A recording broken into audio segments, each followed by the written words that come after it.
하나님 말씀 보겠습니다. 예레미야 1장입니다. 예레미야 1장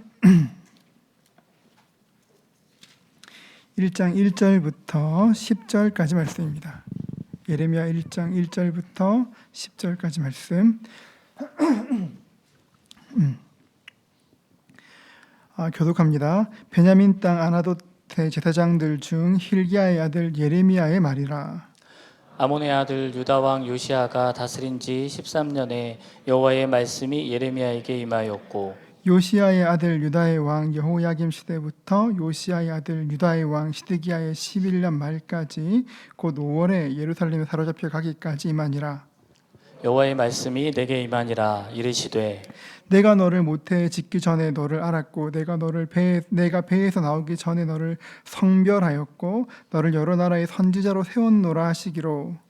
내가 이르되 슬프도소이다. 주 여호와여, 보소서 나는 아이라 말할 줄을 알지 못하나이다 하니, 여호와께서 내게 이르시되 넌 아이라 말하지 말고 내가 너를 누구에게 보내든지 너는 가며 내가 내게 무엇을 명령하든지 넌 말할지니라. 너는 그들 때문에 두려워하지 말라. 내가 너와 함께하여 너를 구원하리라. 나 여호와의 말이니라 하시고, 여호와께서 그의 손을 내밀어 내 입에 대시며 여호와께서 내게 이르시되 보라 내가 내 말을 내 입에 두었노라.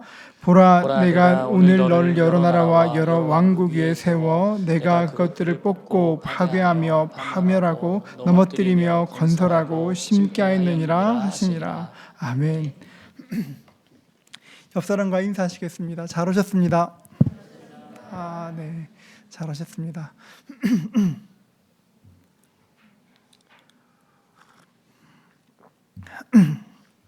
오늘은 예레미야서 살펴보도록 하겠습니다. 예레미야서는 선지서 중에 가장 긴 성경입니다. 지난번에 이사야서 말씀을 나눌 때도 이야기했었지만 이사야나 예레미야나 에스겔 같은 선지서들을 읽을 때에는 역사적 정황을 아는 것이 굉장히 중요합니다. 그러니까 역사적인 정황 없이 그냥 말씀만 읽으면 단편적으로는 위로가 되고 또 힘이 되기도 하지만 전체적으로 성경이 말하고자 하는 것들을 이해하는 것은 굉장히 어렵습니다. 그래서 선지서들을 읽을 때는 언제나 역사적 배경이 무엇인지, 이 왕은 누구인지 이렇게 열왕기랑 비교해서 읽는 것이 굉장히 좋습니다. 그래서 우리는 역사의 배경의 정황 아래에서 말씀을 읽고 묵상하는 것들을 연습해야 합니다. 선지자 예레미야는 아수르가 쇠퇴하고 바벨론 제국이 일어난 그때에 활동했었습니다.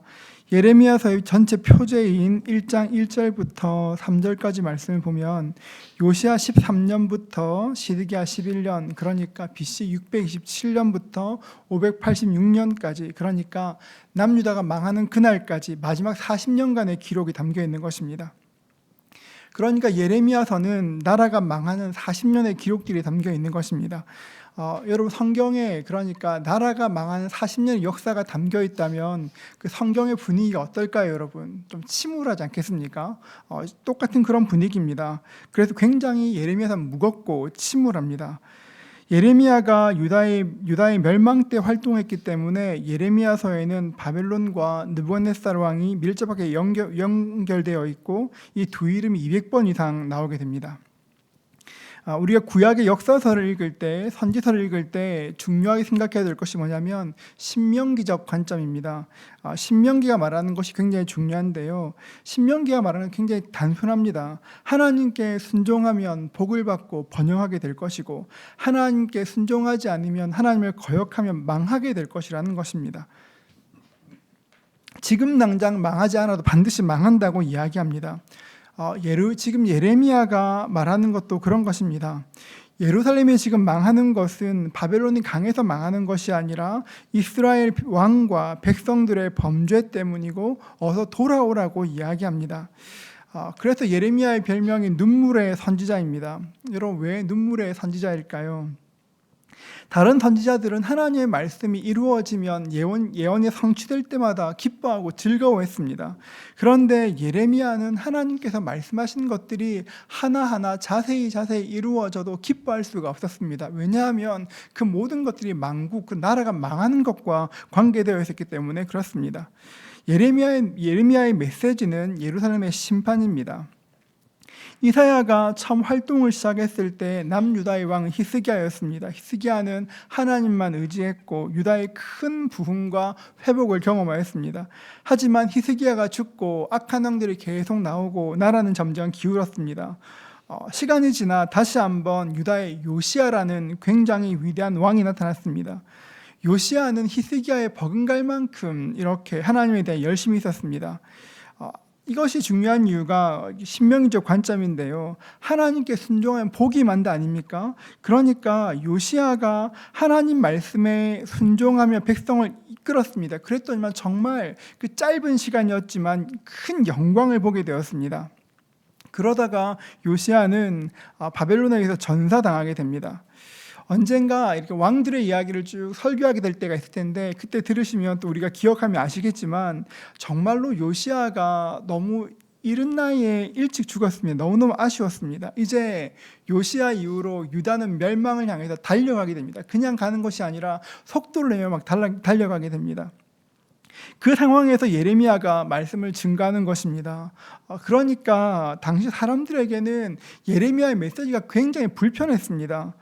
어느 성경학자는 예레미야 1장부터 45장까지의 내용을 하나님의 이혼소송이다 이렇게 말하기도 합니다. 1장부터 45장을 보면 하나님이 정말 백성들에게 화를 내시는데 맹렬하게 화를 내십니다. 예레미야 25장 29절 말씀은 이렇게 말하는데요. 보라 내가 내 이름으로 일컬음을 받는 성에서부터 재앙 내리기를 시작하였은즉 너희가 어찌 형벌을 면할 수 있느냐 면하지 못하리니 이는 내가 칼을 불러 세상의 모든 주민을 칠 것임이라 하셨다 하라. 만군의 여호와의 말씀이니라. 하나님께서는 이스라엘에 하나님 자신의 공의를 행하기로 결정하신 것입니다. 하나님께서 이스라엘 백성들에게 화를 내는 이유가 무엇입니까? 1장 16절인데요. 우리 같이 한번 읽어볼까요? 함께 읽습니다. 무리가 나를 버리고 다른 신들에게 분향하며 자기 손으로 만든 것들에 절하였은즉 내가 나의 심판을 그들에게 선고하여 그들의 모든 죄악을 징계하리라. 다른 신에게 분향했다고 말합니다. 다른 말로 하나님과 언약을 깨뜨린 것이죠. 더군다나 하나님께 정말 자존심 상하는 것이 하나님을 자기의 손으로 만든 것과 비교해서도 우위해뒀다는 것입니다. 이스라엘 백성들은 자기의 손으로 만든 것을 숭배했습니다. 요즘 사람들에게 휴대폰은 굉장히 중요한 것입니다. 이렇게 필수품이죠. 휴대폰을 통해서 사람들과 통화할 수 있고 메신저로 연락할 수 있습니다. 영상도 볼 수 있고요. 메모도 할 수 있고 은행 일도 봅니다. 그러니까 요즘 같은데 휴대폰을 잃어버리면 큰 일이 생깁니다. 전화로 모든 것을 할 수 있습니다. 여러분 그런데 전화로 모든 것을 할 수 있다고 해서 전화기를 신으로 삼는 사람은 없습니다. 왜냐하면 사람의 손으로 만든 것을 알기 때문입니다. 우리의 손으로 만드는 것을 섬기는 것은 정말 어리석은 일입니다. 이사야 44장 14절부터 15절을 보십시오. 그는 자기를 위하여 백향목을 베며 디르사 나무와 상수리 나무를 취하여 숲의 나무들 가운데에서 자기를 위하여 한 나무를 정하며 나무를 심고 비를 맞고 자라게도 하느니라. 그 다음 말씀 보십시오. 이 나무는 사람이 땔감을 담는 것이거늘 그가 그것을 가지고 자기 몸을 덮게도 하고 불을 피워 떡을 굽기도 하고 신상을 만들어 경배하며 우상을 만들고 그 앞에 엎드리기도 하는구나. 자기가 나무를 심었습니다. 키웠습니다. 그런데 그 나무를 심고 키워서 그것을 가지고 어떤 건 땔감으로 쓰기도 하고 또 어떤 것들은 신으로 만들어 그 앞에 절한다는 것입니다. 어떻게 너희 그렇게 어리석냐 이야기하는 것입니다. 하나님께서 계속 말씀하십니다. 2장 5절 보십시오. 2장 5절 보면 이렇게 이야기합니다. 나 여호와가 이와 같이 말하노라. 너희 조상들이 내게서 무슨 불의함을 보았기에 나를 멀리하고 가서 헛된 것을 따라 헛되이 행하느냐. 하나님이 오히려 질문하십니다. 내가 어떻게 뭘 잘못했길래 너네가 그렇게 하냐 이렇게 이야기하는 것입니다. 2장 20절 볼까요? 2장 20절 같이 한번 읽어보겠습니다. 함께 읽습니다. 내가 옛적부터 내 멍에를 꺾고 내 결박을 끊으며 말하기를 나는 순종하지 아니하리라 하고 모든 높은 산 위에서와 모든 푸른 나무 아래에서 너는 몸을 굽혀 행음하도다. 유다 백성들 하나님을 떠나 행음하였습니다. 2장에서 시작된 하나님의 고발은 45장까지 계속 이어집니다. 너희는 죄로 얼굴이 철면피와 같이 되었고 수치를 모르는 자가 되었고 다른 신들과 행음하는 것을 전혀 부끄러워하지 않는다고 이야기합니다. 11장 13절 보십시오. 유다야, 내 신들이 내 성읍의 수와 같도다. 그러니까 신을 얼마나 많이 만들었는지 너희 성들의 숫자만큼 신들이 있다 이야기하는 것입니다. 너희가 예루살렘 거리의 수대로 그 수치스러운 물건의 제단 곧 바알에게 분향하는 제단을 쌓았도다 이야기합니다. 이게 하나님 입장에서 볼 때 정말 기가 막힌 일입니다. 하나님께서 어떤 비천한 처지에 있던 한 사람이 너무 고통당하는 거 불쌍히 보시고 아무것도 없는데 사랑하셔서 이렇게 결혼하기로 작정하셨습니다. 결혼하면서 이렇게 평생을 함께하자 이야기합니다. 그런데 결혼했더니만 그 사람이 결혼하자마자 외도하기 시작합니다. 계속 다른 사람을 만납니다. 내 걸 계속 나누어 줍니다. 여러분, 그러면 그 결혼 생활이 어떻게 될까요, 여러분? 하나님이 이렇게 말씀하십니다. 5장 9절인데요. 여호와의 말씀이니라 내가 어찌 이 일들에 대하여 벌하지 아니하겠으며 내 마음이 이런 나라에 보복하지 않겠느냐. 입장 바꿔 생각해 봐봐. 내가 어떻게 벌하지 않을 수 있겠니? 이야기하시는 것입니다. 이스라엘 백성들은 하나님께 죄를 범했습니다. 그런데도 정작 이스라엘 백성들은 하나님이 우리를 싫어하셔 그렇게 이야기합니다. 왜 그럴까요? 그렇게 우상을 섬기는데도 하나님이 우리를 싫어해라고 이야기합니다. 왜냐 그렇게 하면 이스라엘 백성들이 우상을 섬겼지만 그래도 성전에서 예배는 계속 드렸기 때문에 그렇습니다. 하나님께 예배를 드리지만 동시에 우상에도 절하였습니다. 내가 우상에게 절할 수 있지, 바알신 섬길 수 있지, 몰렉 섬길 수 있지, 나 그래도 하나님께 예배하면 하나님 나 봐줘야지, 왜 이러시는 거지? 이렇게 하는 것입니다. 자신의 죄를 부끄러워하지 않았습니다.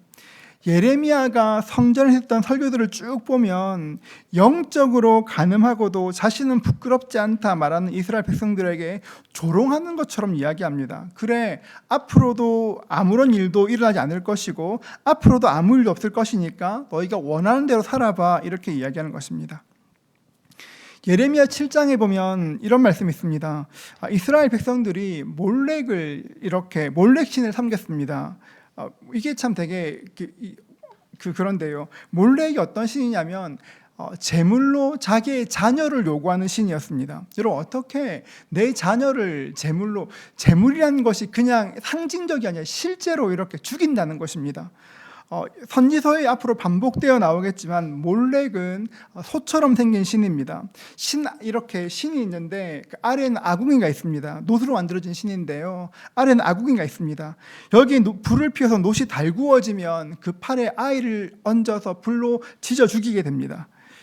그걸 예배로 드렸습니다. 말도 안 되는 일이 어떻게 그럴 수 있을까요? 이것이 당시의 참담함을 보여주는 것입니다. 행음하였습니다. 당시 이방 종교에는 집단 성행위가 있었는데 집단적으로 그렇게 성행위를 하고 임신하고 아이가 태어나도 누구의 아이인지 모릅니다. 그러니까 굉장히 쉽게 얘기합니다. 신의 아이니까 신에게 돌려보내자. 그래서 그냥 불태워 죽이는 것입니다. 여러분, 세상 종교에는 바알신의 기원을 둔 그런 거의 모든 이방 종교에는 부도덕한 성관계가 있습니다. 네팔에 가면 지금도 그런데요. 이렇게 여신으로 불리는 아이가 있어요. 쿠말이라는 여신이라 불리는 아이가 있는데요. 얼마나 비참하게 살아가는지를 모릅니다. 이스라엘 백성들은 그렇게 죄를 짓고도 하나님께 전혀 거리낌이 없었습니다. 그러니까 하나님의 살아계심을 인정치 않은 것입니다. 그러니까 이스라엘 백성들은 하나님께서 그들의 공허한 종교적 의식에 아무런 관심도 두지 않으실 정도로 끔찍하게 막다른 골목에 이르렀습니다. 앞서 말한 것처럼 그들은 계속 우상을 숭배했지만 계속 성전에 가서 예배를 드렸습니다. 수시로 가끔씩은 좋은 일도 했습니다. 선행도 베풀고 했습니다. 하나님이 그들이 한 일을 다 알고 있었습니다. 이들은 그런데 여러분, 하나님께서 하시는 말씀에 귀를 기울이지 않았습니다. 우리 6장 10절 한번 읽어볼까요? 같이 읽습니다.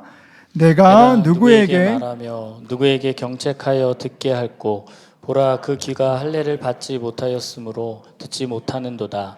보라, 여호와의 말씀을 그들이 자신들에게 욕으로 여기고 이를 즐겨하지 아니하니. 이 당시 사람이 어떻게 생각했냐면 여호와의 말씀을 그들이 자신들에게 욕으로 여기고 이를 즐겨하지 아니하였으니 하나님 말씀을 욕으로 참담한 말로 들었습니다. 여러분, 하나님의 말씀이 하나님의 백성들에게 욕으로 들려지면 어떤 일이 일어날까요? 여러분, 하나님 말씀을 증거하는데 하나님 말씀이 욕처럼 들립니다. 그럼 어떤 일이 생길까요? 그러면 자기들에게 다른 사실을 가르칠 선생과 선지자를 택하게 됩니다. 이거 굉장히 중요한 원리인데요. 하나님 말씀을 듣지 않으면 누군가 자기에게 길을 이끌어갈 다른 선생들을 택합니다. 5장 30절부터 31절은 이렇게 말합니다. 이 땅에 무섭고 놀라운 일이 있도다. 선지자들은 거짓을 예언하며 제사장들은 자기 권력으로 다스리며 내 백성은 그것을 좋게 여기니 마지막에는 너희가 어찌하려느냐. 선지자들은 거짓을 말하며 제사장들은 자기 권력으로 다스리는데 내 백성은 그것을 좋게 여긴다고 이야기합니다. 너무 신기하지 않습니까? 누가 봐도 이게 나쁜 일 하고 있는 것 같은데 공정치 않은데 그거 좋게 보는 겁니다. 왜 그럴까요? 여러분, 이 말씀 꼭 기억해야 될 것은 이 말씀은 마지막 날에 똑같이 일어날 것입니다. 선지자들이 거짓을 말하고 거짓 목사들이 거짓을 말하고 제사장들은 자기의 힘을 마음대로 사용하는데 백성들이 그것을 좋게 여긴다 말씀하십니다. 하나님께서 더 이상 두고 보실 수 없어 백성들을 심판하기로 하셨습니다. 하나님께서는 토기장의 그릇으로 이 일을 상징하시는데요. 하나님은 예레미야에게 그 토기를 구입해서 백성들 앞에서 깨뜨리라고 이야기합니다. 깨뜨려봐 이렇게 말합니다. 예레미야 19장 11절입니다. 우리 같이 한번 읽어볼까요? 19장 11절 함께 읽습니다. 그들에게 이르기를 만군의 여호와께서 이와 같이 말씀하시되 사람이 토기장이의 그릇을 한번 깨뜨리면 다시 완전하게 할 수 없나니 이와 같이 내가 이 백성과 이 성읍을 무너뜨리리니 도벳에 매장할 자리가 없을 만큼 매장하리라. 많은 거짓 선지자들이 계속 평안하다 이야기했습니다. 그런데 예레미야가 이렇게 토기 하나 가져와가지고 딱 깨면서 이야기하는 것입니다. 내가 이 백성과 성읍을 무너뜨리는데 도벳에 매장할 자리가 없을 만큼 매장할 것이라고 그렇게 이야기했습니다. 수많은 선지자가 평강을 노래했습니다. 평안하다 이야기합니다. 그런데 어디에도 평안은 없었습니다. 대신 하나님께서 자기 백성들을 그들이 의지했던 나라에 정말 넘겨주셨습니다. 여러분, 거짓 선지자는 어떤 사람일까요? 여러분 생각할 때 거짓 선지자 어떤 사람 같습니까? 여러분, 거짓 선지자 어떤 사람일까요? 우리가 생각하는 거짓 선지자는 좀 사악하고 뭔가 어두운 분위기 막 있고 백성들을 미혹하는 사람이라 생각하기 쉽습니다. 여러분, 그런데 절대 그렇지 않을 것입니다. 마지막 날 적 그리스도도 같이 나타날 것인데요. 여러분, 절대 그렇지 않습니다. 거짓 선지자는 사악하고 이상한 사람들이 아닙니다. 제 생각이 아니라 거짓 선지자는 굉장히 나이스하고 사람들이 보기에 굉장히 괜찮아 보이는 사람이었을 것입니다.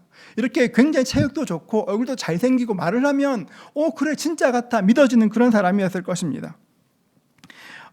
이들의 메시지는 언제나 평안입니다. 평안하다. 그러니까 들으면 위안이 되는 이야기입니다. 여러분, 거짓 선지자의 말을 들으면 위안이 됩니다. 왜 그럴까요? 거짓 선지자는 사람이 듣고 싶어하는 말을 이야기해 줍니다. 하나님 말씀이 아니라 듣고 싶어하는 말을 이야기해 주니까 그 말에 위로받는 것입니다. 그러다 망하는 것이죠. 거짓 선지자는 하나님이 무엇이라 말씀하시는지 전혀 관심이 없습니다.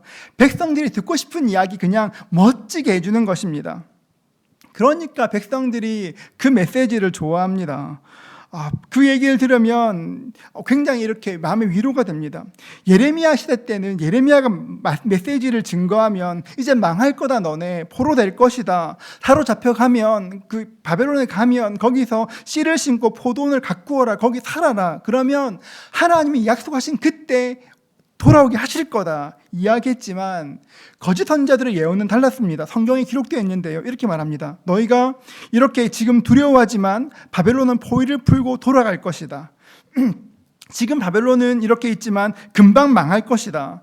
사로잡혀간 사람들 금방 돌아올 것이다. 걱정하지 마라. 금방 끝날 것이라 이야기합니다. 여러분, 누구의 말이 더 좋으십니까? 너네 망해, 죽어, 가서 거기 살아, 그 이야기와 너네 지금 너 너무 힘들지. 그런데 하나님께서 금방 풀어주실 거야. 바벨론 물러갈 거야. 어느 이야기가 더 귀에 솔깃하시겠습니까? 사람이 그렇습니다, 여러분. 우리는 여러분, 귀에 듣기 좋은 이야기가 굉장히 좋습니다. 누군가 날 위로하는 것이 굉장히 좋습니다. 그런데 그것들 가운데 듣는 귀가 있어야 됩니다. 저는 여기 계신 만약에 우리 성도님들이 여기 이제 우리 성도님들이 유다의 마지막에 있었다면 거짓 선지자들이 평안하다 할 때 그 말씀 들을 때 좀 이상하다 생각했을지 모릅니다. 이상하다 생각했을 것이라고 생각합니다. 왜냐 그렇게 하면 지금 우리에게는 하나님 말씀이 있기 때문에 그렇습니다. 우리 6장 10절 한 번 더 읽어볼까요? 우리 같이 읽습니다. 내가 누구에게 말하며 누구에게 경책하여 듣게 할꼬 보라 그 귀가 할례를 받지 못하였으므로 듣지 못하는도다. 보라 여호와의 말씀을 그들이 자신들에게 욕으로 여기고 이를 즐겨하지 아니하니. 여러분 이 말씀을 보십시오. 이스라엘 백성들은 하나님의 말씀을 판단할 수가 없었습니다.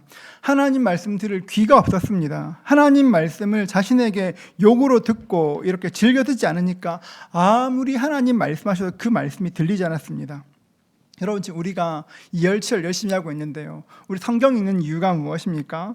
여러분 성경을 통해 하나님의 말씀을 듣습니다. 우리가 왜 성경을 읽습니까? 성경을 통해 하나님을 알고 배우면 분간할 수 있게 되는 것입니다. 두어 달 전에 있었던 일입니다. 어느 성도님이 이렇게 예배 때마다 큰 은혜를 받으셨습니다. 주일날 교회 오는 것이 너무 기다려지고 예전에는 성경을 잘 안 읽었는데 워낙 계속 성경 읽으라 그렇게 하니까 나름대로 하루에 한두 장 읽으면서 열심을 내려고 했습니다. 어느 날 거래처를 방문했습니다. 그분이 거래처를 갔는데 그분이 성경을 읽고 계시기에 교회 다니냐 물었더니만 다니고 있다고 그렇게 굉장히 즐겁게 이야기를 했습니다. 며칠 후에 연락이 왔습니다. 잘 아는 선교사님이 계신데 마침 한국에 오셨다고 주변에 있는 사람들과 같이 성경 공부하려고 하는데 같이 하겠냐고 이렇게 연락이 왔습니다. 지금 한참 이렇게 믿음 생활하는 게 기쁘니까 그래 나 시간 내겠다고 그렇게 해서 함께 성경 공부를 시작하였습니다. 사람들하고 즐겁게 교제했습니다. 목사님이 자꾸 다락방 하라 그러시더니만 이런 기쁨이 있구나 무척 좋아하셨습니다. 그런데 진짜 놀라운 것이 뭐냐면 두어 달 공부했는데 그분의 마음에 거리낌이 생기기 시작했습니다. 그냥 같은 이야기 듣고 있는데 이상해, 뭔지 모르겠지만 이상해 이렇게 거리낌이 생겼습니다. 그래서 저에게 저에게 오셨습니다. 만나서 이야기를 들었습니다. 그러면서 제가 그 노트를 봤는데 신천지 강의였습니다. 그 노트가. 깜짝 놀랐습니다. 이거 신천지니까 더 이상 공부하지 마시라, 관계를 끊으시라 말씀드렸습니다. 그래서 그분이 고민하시다가 그래 목사님 이야기 맞겠지, 그렇게 관계를 끊으셨습니다. 근데 진짜 신천지 맞았습니다. 여러분 누가 어디 선교사가 있대 같이 공부하지 말할 때 여러분 함부로 가지 마십시오. 여러분 잘 모릅니다. 여러분 갑자기 누가 어디 목사님이 있대 누가 예언한대 여러분 그런 데 가면 진짜 힘들어집니다. 제가 참 놀랐던 게 뭐냐 그렇게 하면 사실 신천지 1단계 끝에까지 가면 사실 기존 공부와 그렇게 안 다르기 때문에 분간하기 되게 어려운데요. 그분이 어느 순간부터 느껴졌다고 합니다. 이상하다. 뭔지 모르겠지만 이상하다. 교회에서 듣는 거랑 좀 다르다 느꼈습니다. 여러분 그거 왜 그런지 아십니까? 그 영이 깨어있기 때문에 그런 것입니다. 계속 성경을 읽고 묵상하고 공부하면서 하나님 뜻을 알고 있고 하나님께서 분별하게 하시는 것입니다. 여러분 이렇게 누군가 같이 성경 공부하자 그렇게 하시면 여러분 가능하면 피하시고 그 다락방 열심히 오시고 여러분 그리고 검증된 곳에서 하셔야 됩니다. 왜냐하면 진짜 요즘에 제가 이렇게 말을 다 하진 않지만 굉장히 많습니다. 우리 이렇게 성도님들을 이야기했지만 이렇게 굉장히 많습니다. 조심하셔야 합니다. 여러분 깨어 있어야 합니다. 마지막 때가 가까울수록 거짓 목자는 더 많아집니다. 영혼을 노략질하는 사람도 진짜 많습니다. 친구가 이렇게 광주에서 사역하는데요. 그런 얘기 들었습니다. 굉장히 신실한 친구 있었는데요. 이렇게 길거리에서 누가 심리 상담 이렇게 해준다고 같이 이야기하고 연락처를 주고받았습니다. 그래서 그 친구가 좀 어려웠거든요, 마음이. 그래서 혹시 내가 좀 이렇게 무료로 좀 이렇게 심리 상담할 수 있을까 갔습니다. 그 끝이 뭔지 아십니까, 여러분? 신천지였거든요. 그 친구는 집을 나갔습니다. 그 교회 장로님 아들인데요. 여러분, 굉장히 이렇게 미혹하는 사람이 많습니다. 영혼을 노략질하는 사람이 진짜 많습니다. 예레미야 때도 말하기를, 예레미야 때도 그런 일이 지금 일어나고, 지금 주변에서 사람들이 미혹당하고 넘어지는 일이 계속 생기고 있었습니다. 그런데 아무도 분별하지 못했습니다. 왜 그럴까요? 말씀이 없으니까요. 여러분, 하나님 말씀이 없으면 분별할 수 없습니다. 수많은 선지자가 평강을 이야기했지만 평강은 없었고, 그들은 예레미야의 예언처럼 70년 동안 포로가 되어 살아야 했습니다. 예레미야 52장을 보면 예루살렘이 망하는 것, 시드기가 사로잡히는 것, 성전과 성벽이 파괴당하는 것, 백성들이 포로되는 것 다 기록되어 있습니다. 그런데 정말 감사한 것은 예레미야서는 멸망으로 끝나지 않습니다. 정말 이해할 수 없는 것이 있는데요. 하나님께서 왜 이렇게 우리를 사랑하시는지 모르겠습니다. 무엇 때문에 사랑하시는지 모르겠지만, 하나님께서 이스라엘 백성들이 그렇게 하나님께 모질게 대하고 나쁘게 대했는데도 하나님이 그래도 사랑하셨습니다. 그렇게 하나님을 싫다 말하고 떠나고 싶다 말하고 당신과의 관계를 끊겠다 말해도 하나님은 끈질기게 사랑하셨습니다. 하나님께서 바벨론에 이렇게 이스라엘 백성들을 넘겨주셨던 이유가 무엇일까요? 너네 내 말 안 들었으니까 좀 망해봐, 좀 어려워봐, 이런 거 아닙니다, 여러분. 다시금 정결하게 할 기회를 주시기 위해서, 하나님께서 새롭게 만드시기 위해서 눈물을 머금고 넘기시는 것입니다. 나중에 신구약 중간사를 보면 바벨론에 끌려간 그 시간이 얼마나 놀랍게 쓰임 많은지 모릅니다. 바벨론에 끌려간 그 시간을 통하여서 모든 사람들의 마음에 그 이전까지는 메시아를 기다리는 마음이 없었는데, 바벨론의 포로 생활을 거치면서 메시아가 오셔야 되는구나에 대한 소망을 품기 시작합니다. 굉장히 중요한 때가 됩니다. 하나님께서 고난 주시는 것, 넘어뜨리시는 것 힘들지만 하나님 이유가 있으십니다, 여러분. 여러분, 우리가 어떤 경우에도 기억해야 될 것은 하나님이 우리를 사랑하신다는 것입니다. 여러분, 그것들을 기억하십시오. 내가 지금 이해할 수 없다 해도, 지금 상황이 너무너무 어렵다 해도 하나님은 나를 사랑하시고 나를 향한 계획을 가지고 계신다. 여러분, 말씀을 통해 확인받으십시오. 누군가 여러분에게 하나님 나를 사랑하셔, 그 말을 통해 위로받는 것이 아니라 하나님 말씀을 통해 그렇지, 하나님 나에게 이렇게 말씀하시지 깨달으면 우리의 인생이 바뀌게 되는 것입니다. 예레미야 말씀을 정리하기 전에 마지막으로 한 가지만 더 이야기하겠습니다. 제가 이건 주일 예배 때 이런 메시지를 할지는 잘 모르겠는데, 우리가 이사야와 예레미야를 통해서 반드시 알아야 될 것이 있습니다. 여러분 이 말씀을 한번 잘 생각하셨으면 좋겠습니다. 유다가 하나님 앞에 죄를 지어 벌을 받았습니다. 그때 유다를 망하게 한 도구가 무엇이었습니까? 이때까지 했는데 여러분, 이러시면 바벨론이 망하겠지 않습니까? 여러분 아시는 거죠, 여러분? 바벨론이 망하겠습니다. 지금 깜짝 놀랐어요. 여러분,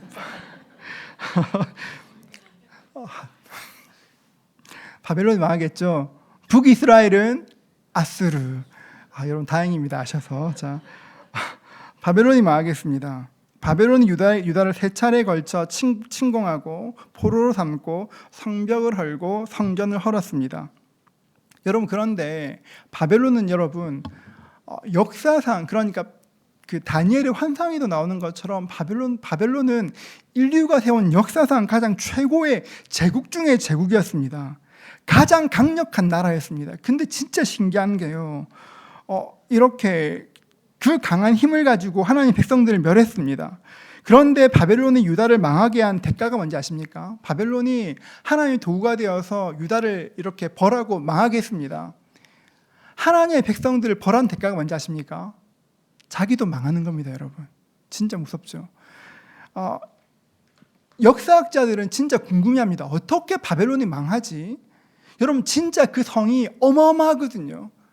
어마어마한 그런 것들, 여러분 바벨론의 그런 고대 유물들 얘기 들으면 지금도 어마어마한데 어떻게 그 나라가 그렇게 순식간에 무너졌을까? 엄청 사람들은 궁금해합니다. 여러분, 이게 뭐냐 그렇게 하면 하나님의 백성들을 망하게 했기 때문에, 하나님의 교회를 함부로 했기 때문에 하나님이 멸하신 것입니다.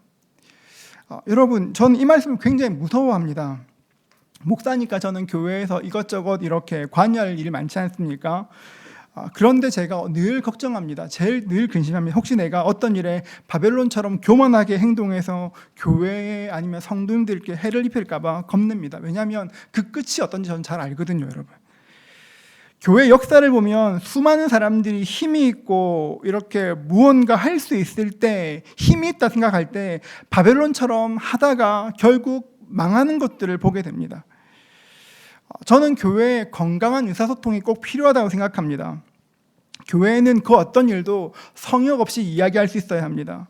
여러분, 그러나 그 어떤 경우에도 겸손하십시오, 여러분. 무엇이든지 말할 수 있지만 어떤 때라도 겸손하십시오. 그리고 여러분이 그 도구가 되지 않도록 각별히 주의하십시오. 성경을 통해 배우십시오. 제가 사역반 할 때 굉장히 많이 강조하는 것인데요, 우리는 언제나 바벨론의 속성을 가지기가 쉽습니다. 그래서 그때 깨어 근신하지 않으면 넘어지는 것입니다. 여러분, 더욱더 겸손하게 하나님의 교회를 사랑할 수 있는 은혜가 있기를 축복합니다. 그렇습니다. 예레미야 말씀을 통해서 배울 수 있는 것이 있습니다. 첫 번째는 하나님 말씀에 익숙하지 않으면 반드시 거짓 선자의 메시지에 속게 된다는 것입니다. 하나님 말씀에 익숙하지 않으면 넘어집니다. 이것은 마태복음 14장에서 예수님께서 하신 말씀이기도 합니다. 여러분, 하나님 말씀에 익숙해지십시오. 말씀을 듣고 배우고 가슴에 새기십시오. 그럴 때 하나님께서 우리에게 길들을 보이실 것입니다. 그리고 또 하나, 여러분, 겸손하십시오. 여러분이 바벨론이 데려가지 마십시오. 여러분, 그 대가가 있습니다. 겸손하십시오. 그것이 살게 합니다. 저는 우리 모두가 하나님께 영광스럽게 쓰임받는 은혜가 있었으면 좋겠습니다.